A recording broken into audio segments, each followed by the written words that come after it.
Grabe ka talaga, anak. Best CEO Award. Deserve mo talaga yun. Thank you, Nay. Grabe ka na talaga, anak. Iba ka na. Oh, tara na. Naghihintay na yung mansion mo.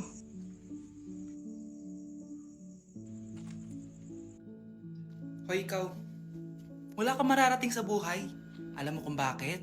Kasi mahirap lang pamilya mo. Ang malas mo naman, pinanganak ka mahirap. Akala mo ba makakaahon kayo sa kahirapan sa pag-aaral mo? Sa panaginip mo. Kaya kung ako sa'yo, mag-drop ka na. Kasi wala ka naman mararating.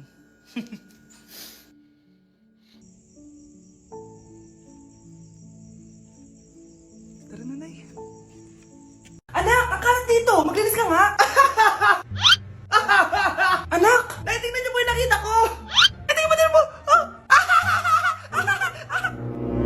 Yan! Diyan ka magaling! Puro cellphone! Buti pa yung anak ni Aling Susan! Tumutulong sa bahay! Pero Nay, nakakatawa po kasi... sumasagot ka pa! Buti pa yung anak ni Aling Susan, hindi sumasagot! Sige po, Nay! A few moments later. Good news, Nay! 95 yung grade ko sa school! 95? Ba't ang baba? Buti pa yung anak ni Aling Susan, naka 99! Hindi ka kasi nag-aaral na maayos! Matutulog na lang ako. Yan! Diyan ka magaling! Natutulog ka na naman! Buti pa yung anak ni Aling Susan, hindi natutulog! Bumaba ka nga! Kakain na lang ako. Yan! Kumakain ka na naman! Wala ka lang ginawa kundi kumain! Buti pa yung anak... Tama na! Sumasagot ka pang bata ka, ha? Buti pa yung... Buti pa si Aling Susan, masarap magluto ng ulam! Ikaw, itlog lang, wala pang lasa! Nagre-reklamo ka pa sa 95 good grades? Ikaw, ano nakuha mo ng high school? Sige nga, pakita mo sa akin! Buti pa si Aling Susan, hindi mapanakit! Ikaw, mapanakit! Ito na ba yung pagkain? Hi Tita, bless po! Wow, ang laki mo na! Parang tumaba ka! Diba dati ang payat-payat mo? Ba't ngayon ang taba-taba mo na? Try mo kaya mag-diet. Anak, kumain ka na! May mga handa doon! Nay, may nakita akong dinuguan doon. Di ba Christmas party to? Huwag ka na magreklamo, anak! Galing sa punerarya yan! Huh? Asa na ba yung ninong ko? Bless po, ninong! 100? Ang dami-dami mong utang sa akin, tapos 100 lang bibigay mo? Bigyan mo ako ng 10,000, send mo sa akin sa GCash. Oh, anak, binigyan ka ba ng pera ng ninong mo? Ano, Nay? Ninong? Parang hindi ko naman nakita si ninong nga. Nandiyan ba siya? Exchange gift na? Wait lang. Oh, eto, para sa'yo, bagong iPhone. Wow, thank you, eto lang yung nabili ko para sa'yo. Medyas? iPhone? Sige, salamat. Hi classmates! Ako nga pala si Ashley, ang pinakamayaman at sobrang ganda niyong kaklase. Hi Ashley! Pwede ba tayo maging friends? Sorry, di ako nakikipagkaibigan sa ganyang muka. Ew! Sumanong ugali nito? At least maganda ako. Ikaw? Pangit ba talaga ako? Uy, Scarlett! Sabay na tayo kumain ng lunch. Sure! Saan? Ako na lang sabay mo kumain. Huwag na si Scarlett. Ako na bahala sa lunch mo for the whole year. Walang iya ka, Ashley. Aagawin pa sa akin yung crush ko. Sige na. Gusto mo bilan pa kita ng car? Car? Sige, sabay na tayo kumain, Ashley. Sorry, Scarlett. Sorry, ako pinili niya.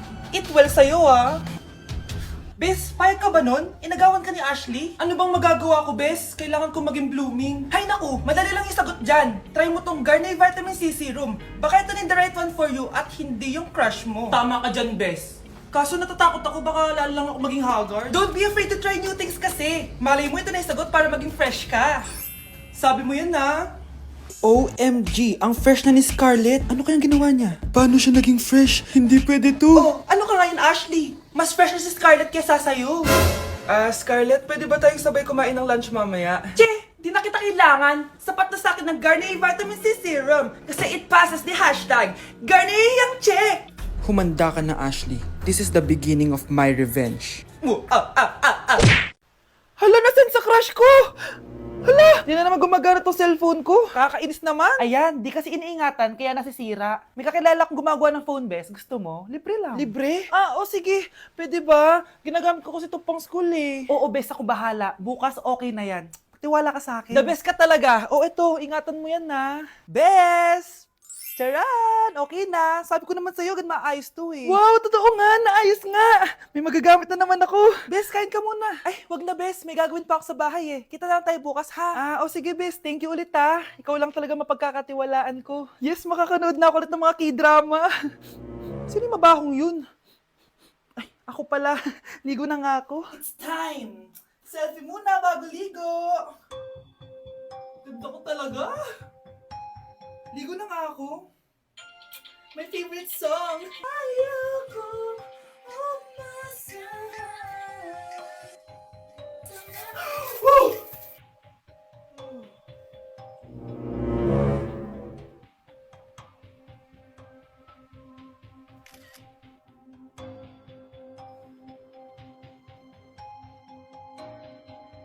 Nay, pengin pera? Yan, di ako magaling sa paghingi. Wala akong pera. Damot naman. Bibigyan mo din ako ng pera, Nay. Tao po! Anak, may tao ata dun sa labas. Tingnan nyo nga. Yun, Nay, nag-aaral ako, oh. Nay, kausap ko jowa ko, oh. Ay, sorry, babe. Ginugulo kasi ako ni mama, eh. Nay, nagtitiktok ako, oh. Ano ba yan? Ang tatamad nyo? Asan na ba si Kyle? Baka may pera po kayo dyan. Pangkain lang po. Kawawa ka naman. O, ito, 10 pesos. Salamat po. At dahil dyan, may 100 pesos ka. Salamat. Vlog ba yan? Opo, mag-hype po kayo. Binibigyan po namin yung mga taong tumutulong sa amin. Talaga? Malaki nang ibibigay ko sa susunod para malaki din ibabalik nila sa akin. A few moments later. Palimos po. Pangkain lang po.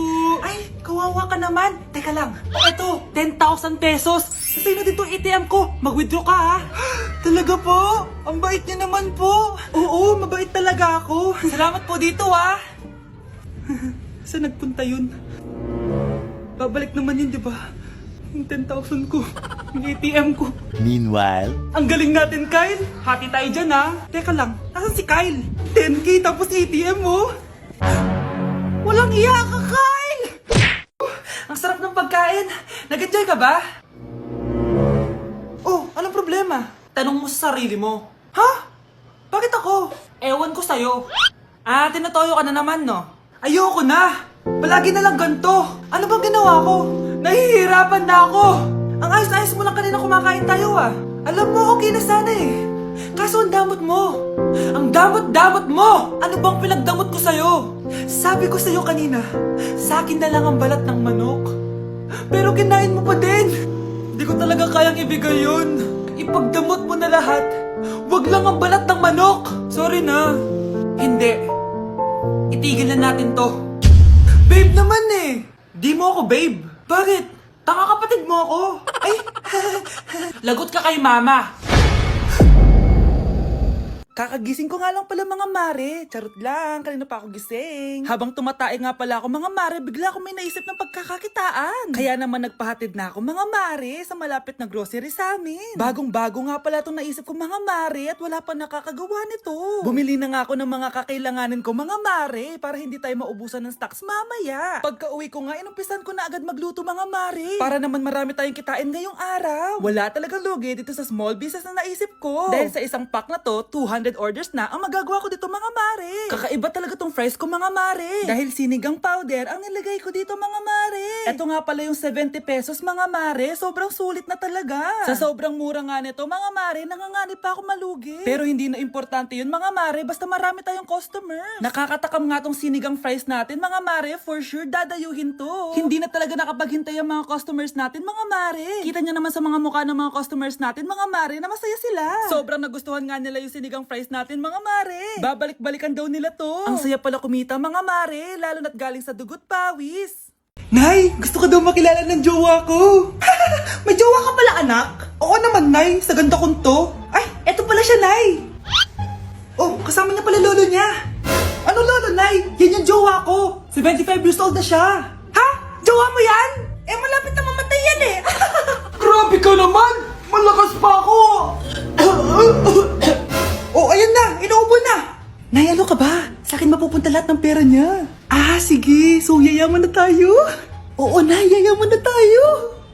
Sige. Pinapayagan ko na kayo magpakasal ng anak ko. Talaga? Salamat Ano nangyayari sa'yo, babe? Mamamatay na ata ako, babe. Ha? Mamamatay? Di ko kayang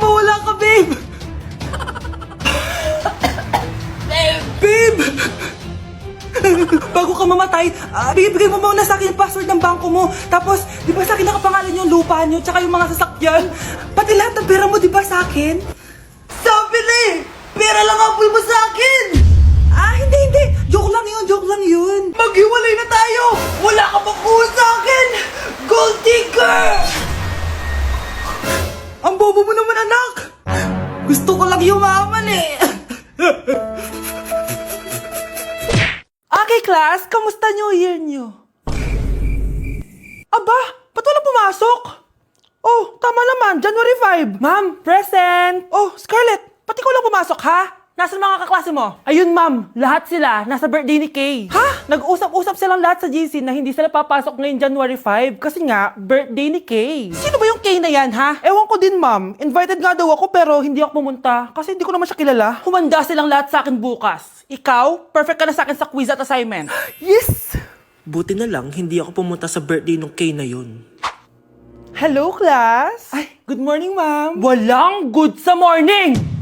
Sinong nagsabi sa inyo na huwag kayo lahat pumasok kahapon? May nakita kami sa TikTok, ma'am. Wala daw pasok kasi birthday ni Kay. Ah, TikTok? Mas naniniwala kayo doon kesa sa akin? Nag-announce ba ako?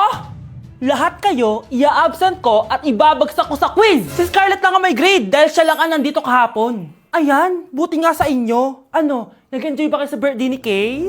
Birthday ni Kay! Birthday ni Kay! Eh di happy birthday! Sino ba kasi yung Kay na yan, ha? Ako, si Kay. Hala, nandyan na siya. May problema ba kayo sa pagpunta nila sa birthday ko? Dahil hindi kayo pumunta sa birthday ko, mamalasin kayo ngayong 2026. Ha? Sa akin dapat yung 2026 eh! Hindi! Wow! Anak, di ako makapaniwalang may pinapatayo na tayong bahay. Nay, deserve natin to. Ang tagal niyo din itong pinaghirapan. Ah, ma'am, saan ko po ilalagay itong mga semento? Ah, doon na lang sa gilid, kuya. Ah, sige po, ma'am. Excited na ako matapos itong bahay natin, anak. Ah, saan dito? Hoy, huwag ka pupunta dyan! Grabe nangyari sa kanya. Naman siya. Ba't ang daming tao? Ah, engineer, anong meron? Ah, ma'am, yung isa sa mga trabahador namin, na kuryente tapos natabunan ng semento. Ayun, namatay. Ha? Paano nangyari yun? May nag-utos ata sa kanya na ilagay yung semento sa gilid. Eh, madami live wire dun eh. Ay. Ang problema, ma'am, kung tatanggalin pa namin yung katawan niya sa ilalim ng semento, baka hindi agad matapos tong bahay niyo. Hindi pwedeng hindi matapos agad tong bahay na to. Di bale, babayaran ko na lang yung pamilya nung namatay. Nay, sigurado ka ba? Sige po, ma'am. Sige na, ituloy niyo na yan. Congrats po, ma'am. Natapos din yung bahay niyo. Ang ganda, di ba? Wow, ang ganda. Maraming salamat, engineer. Una na po ako, ma'am. Anak, tara, pasok na tayo. Wow, ang ganda ng loob. Nay, hindi talaga ako mapakali na may bangkay dito sa ilalim ng bahay natin. Huwag kang okay, anak. Kasalanan niya naman kung bakit siya namatay eh. Ay, matutulog na lang ako sa bago kong bahay. Wow, ang ganda ng kwarto ko. Ano yun? Kasalanan mo kung bakit ako namatay. Nay! Mare? Uy, Mare, kamusta? Eto, Mare, okay lang ako. Hindi ikaw, yung utang mo. Ah, Mare, wala pa akong pera eh. Aba, isang taon ka na walang pera, Mare ah. Kaya nga ako pumunta ulit dito, Mare, kasi mangungutang ako ulit sa'yo. Ay, bawal na. Umalis ka na dito. Sige na, Mare. Kailangan ko lang talaga ng pera. Wal! Ayaw mo akong pautangin, ha? A few moments later. Hi, Mare! Oh, mangungutang ka na naman? Ay, hindi ako mangungutang, Mare. Bibigyan sana kita ng niluto ko. Ay, talaga ba? Hoy! Wala kang galaw! Ano to? Hold upper yata yun, Mare! Hold upper? Anong gagawin natin, Mare? Ibigay niyo sa akin lahat ng pera niyo! Bigyan mo ng pera, Mare! Pera? Oh, ito! Umalis ka na! Mabilis ka naman palang kausap eh. 1 hour later. Oh, eto na yung pera inuutos mo sa akin. Galing mo talaga? May pera na ako ulit!